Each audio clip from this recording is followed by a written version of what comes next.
Hello, everyone. I am Dr. Nichols-Bickhem, President and CEO of the school.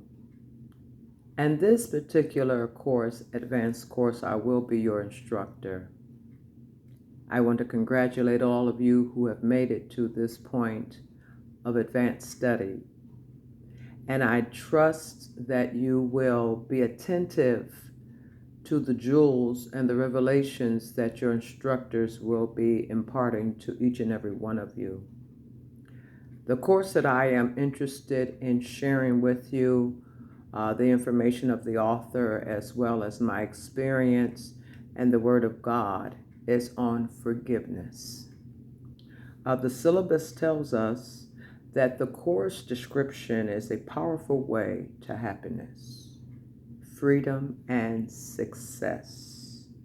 Forgiveness is power. Tell yourself, forgiveness is power. The author of this book is William Fergus Martin, and I am asking for your participation. You are required to take notes. I will be forwarding quizzes as well as your midterm, because a quiz will be your review for your midterm. If at all possible, I ask you not to miss this class, because there are some points that you need to be in the actual class to hear the video. There will be a time that I will be with you in person. But in the meantime, let us go forward into this topic of forgiveness. He likes to offer what he calls 4 steps. Mr. Martin likes to offer what he has come up with, a formula for forgiveness. But I'm going to take it a little further and just say steps for forgiveness. And we'll start with the introduction for our first week. Why forgive? Why should I? They did what they did, and why should I forgive? You don't know the atrocity, the loss, the hurt, the pain that I had to go through because of the incident, the statement, all that was done to harm me. You have no idea. So why should I forgive? And so we're going to introduce to you some of the reasons why forgiveness is so powerful. It's not only powerful for the person that is asking for forgiveness or is given forgiveness, but it is a two-edged sword. It frees both. Forgiveness sets you free. Do you understand the benefit that forgiveness brings you? That is a question. Forgiveness can be very practical or spiritual.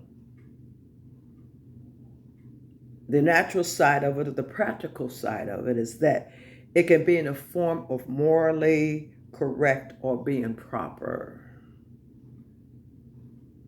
It is good to know about the practical benefits of forgiveness, because it is better to forgive to gain practical and materialistic benefits of forgiveness. Benefits then do not forgive what's done at all, but it causes a person to start all over on a path that is ultimately for the good. And so you learn how to forgive for the practicality of not being this bitter, shut-in person. Sometimes people don't know the spirituality of forgiveness or what the benefit of forgiving is on this spiritual side, and we're going to share that later in our course. But forgiveness as a whole will cause you to be able to go forward. And also, it helps your personality that people will be willing to be around you. Whether you need to forgive others or yourself, doing so sets you free from the past and enables you to fulfill your true potential. Forgiveness allows you to break free from limiting beliefs and attitudes. It frees up your mental and emotional energies so that you can apply them to creating a better life and so that you can have more to offer. The more you keep yourself shut in, the more you isolate yourself, the more you become resentful, the more you become one who feels like they are an island. You cannot benefit from that, and neither can anyone benefit from you. It is through my forgiveness that I have freedom to even go where I need to go and to be around where I need to be around. Forgiveness helps you achieve even your most practical and immediate goals. This is the practical side of it. If you have not forgiven, then a part of your inner life's energy is trapped. You're trapped in resentment. You're trapped in anger. You're trapped in pain. You're trapped in your suffering. And being trapped will limit you. Have you ever been around someone that frustrated you because you knew that the potential was much greater than what they're doing, much greater than what they're showing, much greater than even what they're desiring, but because of being a person of resentment and not forgiving, they're stuck and they won't move and they don't want to do anything else, and it's like they sucking the very life out of you and themselves. Well, freedom of forgiveness, which is what forgiveness brings, can break up all of that, can dissipate all of that. The choice you make and the things that you believe are possible will all be influenced by the way you have forgiven or not forgiven. As you learn to forgive, thoughts and feelings get liberated. And your creativity, each of us have some type of creativity in us. God made us all different, and each one of us have a spirit of creativity to some extent in us. But when we are held captive, when we are bound, when we are not able to flow free because we have been held captive by an event that has happened in our lives, then we limit ourselves. And what we do is we inflict more suffering on us than even what was put on us. And if you do not want to learn to forgive to benefit yourself, then learn to forgive so you can benefit others. Some of us will not do anything for ourselves, but we say, because I have children, because I have a mother or a parent, father, or someone that I love that I'm taking care of, because I have a companion that I love so much, I'll make that change for them. But if it was left up to just me, I wouldn't do it. And so if that's where you are today, then do it for them. Forgive for them so that you can be a better person for them. As you learn to forgive, you benefit everyone you are in contact with. Your thinking will be clear and more positive than before.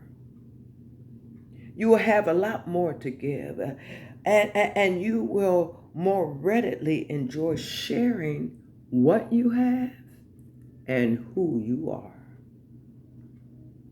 You will naturally and easily become kinder, more generous, and more enjoyable to be around. Your caring for others will be tender. And you will be doing it without a struggle, without the feeling of entrapment and resentment. You have a more positive and happier attitude. And you will respond more positively to situations in life. Life is just not fair. Yes, in some instances you do reap what you sow. But if you just do what you do to always get back in return that which is good, you're going to trick and fool yourself, because life itself is not fair. So I must ask God for an attitude of forgiveness, not just when something come up, am I going to forgive or not? Because if I wait for each instance to happen and then decide at that time, there may be a time I don't feel like, don't want to, and will not forgive. But if I have an attitude of forgiveness, I've already made up my mind even before it happens, that the outcome of this is that I'm going to forgive. And some things are going to be harder than others. Some things are going to take longer than others. But I'm going to do that. Forgiveness will help you achieve if you do not resent people. You will be approachable, and people will more likely want to work with you, socialize with you, be around you. Because people who have a positive attitude usually is the one who stands out in a situation. Forgiveness will help you have the kind of attitude which will make you even successful in life. Now, again, we're talking about the practical. We haven't even touched the surface of the spiritual. But I find some points in his writing and in his book very effective and very worthwhile mentioning. Some of us must learn to forgive. It's not automatic. We didn't come here after growing of a certain age with an attitude of forgiveness. It is only children, and today, only very small children sometimes, that has this attitude of forgiveness, and when you do something to them, they're willing to hug and kiss you and even cry with you, pat you on the back, and let you know it's okay. Whatever you did is okay. Let's keep on playing. Let me help you do whatever you have to do. Let me pick you up off the ground. You can play with my toys. There's only when we become a certain age and we're around a certain environment that we learn a habit of not being forgiving.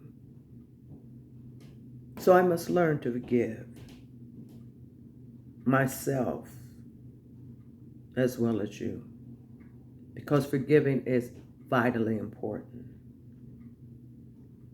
Hurting myself by refusing to forgive hurts others. And sometimes we think, I'm just punishing me. No, if I love you and if you are loved by others, you're punishing all of us. Because when you don't forgive you, you are harming you by denying yourself the best for you. So the more you deny yourself, the less you have to give. And the less you have to give, the less you can benefit around people, the less you can benefit by what you can give. And sooner or later, you're going to be depleted because you have no more to give. All you have left is the resentment, the anger, the suffering, and all of those things that are negative in one's life. You have all of these things that do not feed life into you, but suck the life out of you. So you have to forgive yourself to allow what God intends for you to have to even begin to take place in you. When you forgive, you become a better person, so you can be a better person for someone else, your husband, your wife, a student, a teacher, employee or employer, parent, a child. You are able to be that better person as you learn to forgive. Well, sometimes seems impossible. It seems it's like you just don't know what this did to me, how this affected me, the pain that it brought me. I was not expecting it. I was not looking for it. I didn't ask for it. So forgiveness seems so far away. It seems so far away. But when I think of God, if I can ever get past where I am and get to Him, all things are possible. All things are achievable. Habakkuk 2:2 tells us to do something that should be almost like a diary for some of us. What would it look like in your imagination if you forgave? Habakkuk 2:2 says, write the vision down and make it plain. So the one that runs has something to run with. You're the one that's running. You're the one that has something that has to be said. And we're going to read exactly what it says. Habakkuk 2:2. Then the Lord answered me and said, write the vision, write your future, and make it plain on tablets, that he may run who reads it. You have to know what you're running with. For the vision is yet for an appointed time. There's going to come that time that the vision that you have, that you have written, is going to have its time. But at the end, it will speak and it will not lie. Though it tarries, though it waits, wait for it. Your freedom that forgiveness brings is worth waiting for, because it will surely come. It will not tarry. I can't tell you when the pain of forgiveness, or when the pain that forgiveness can help you cope with.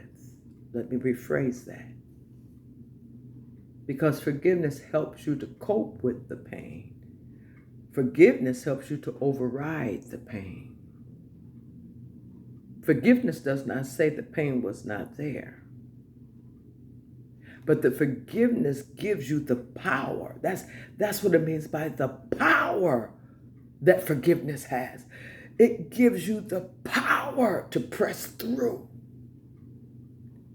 to get through that pain. Because forgiveness is nothing vague or impractical. But forgiveness will set you free.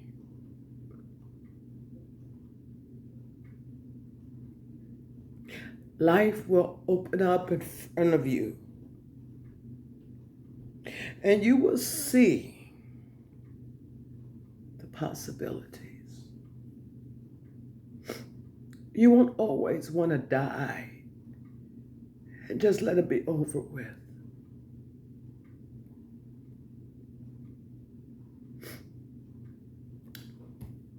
But forgiveness will give you the power to be able to press. It will give you answers to questions that you had. If you just stick with it. If you just labor with it. As you learn to forgive, abilities, talents that were lying dormant within you will merge, and you will discover yourself again. Parts of yourself which could not thrive in that cold, frigid soil ground of unforgiveness will start to grow.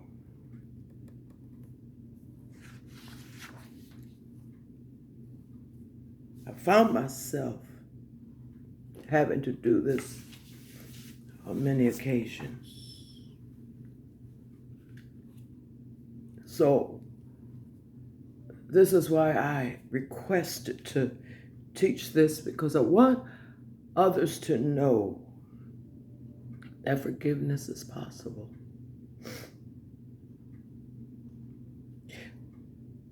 This is an exercise that I want you to have.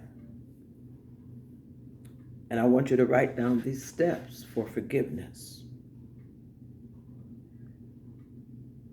Write down who you need to forgive and for what reason. Step 2. Write a list of your current unhappy feelings about the situation beside each person's name. Write their name and then write what the situation was.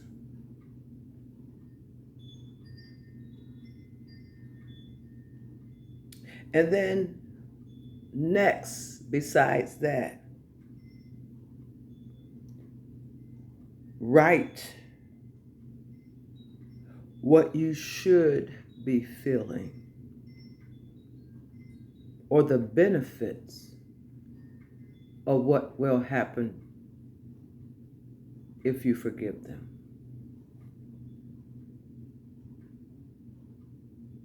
So write down who you need to forgive and for what.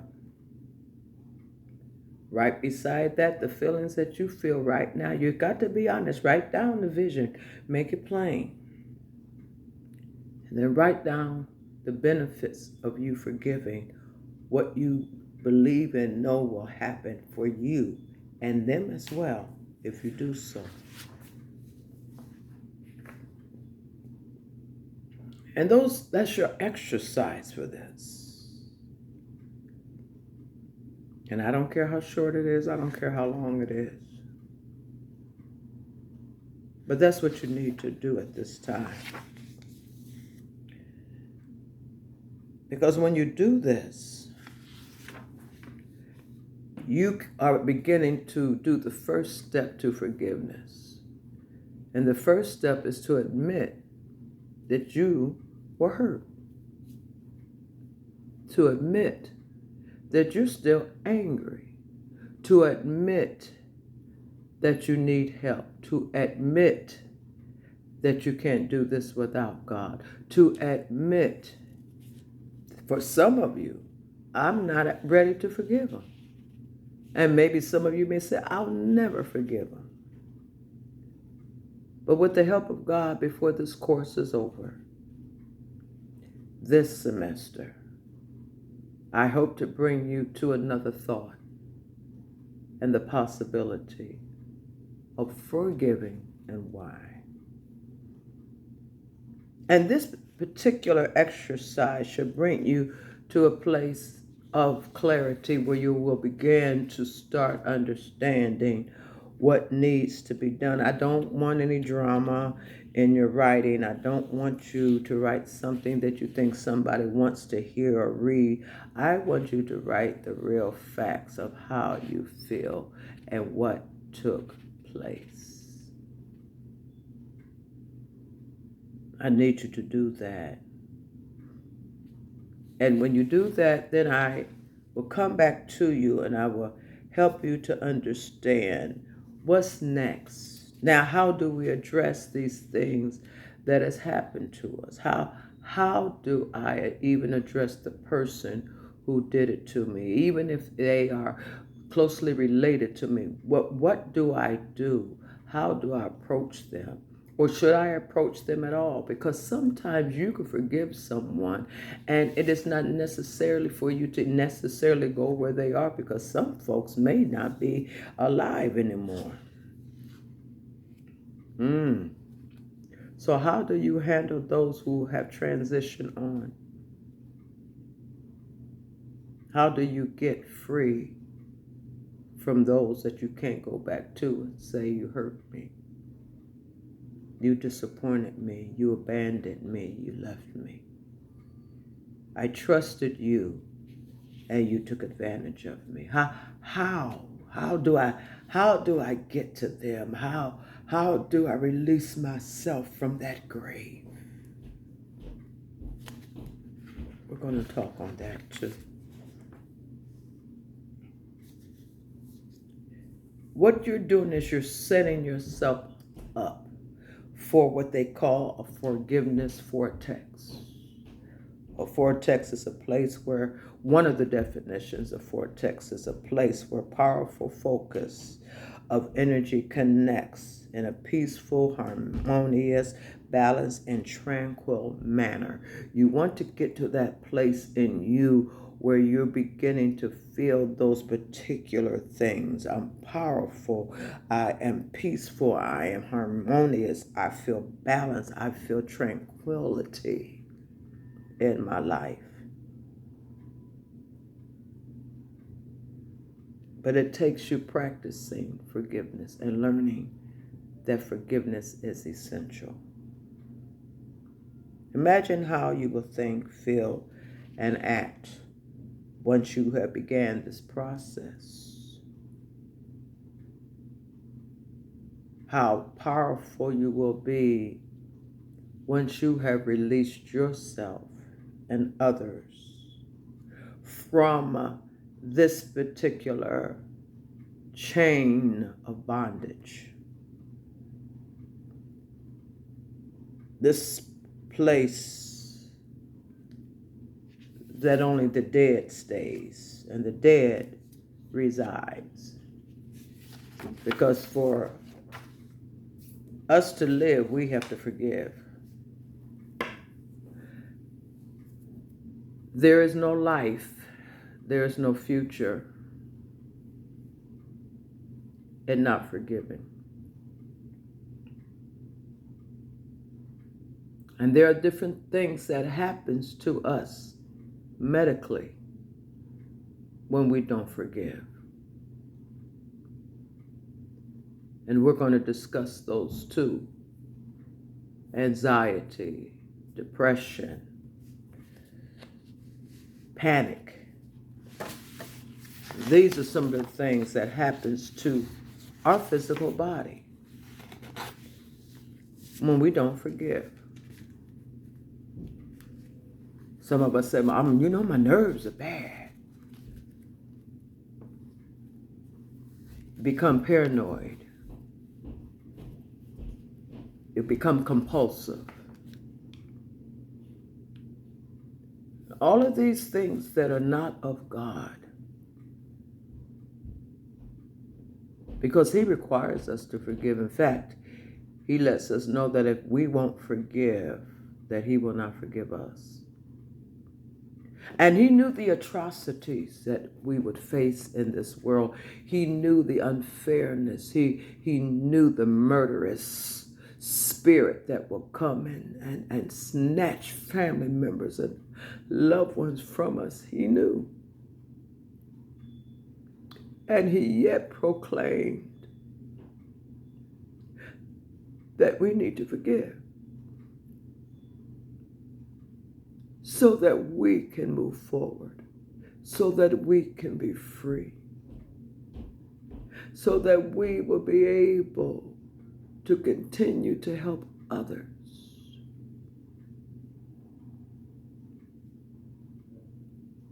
So I offer you this introduction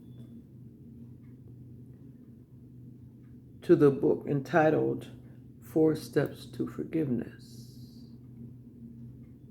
And as we go further in this study, let us go forward and let us learn the power of forgiveness. God bless you. Look forward to lesson 2.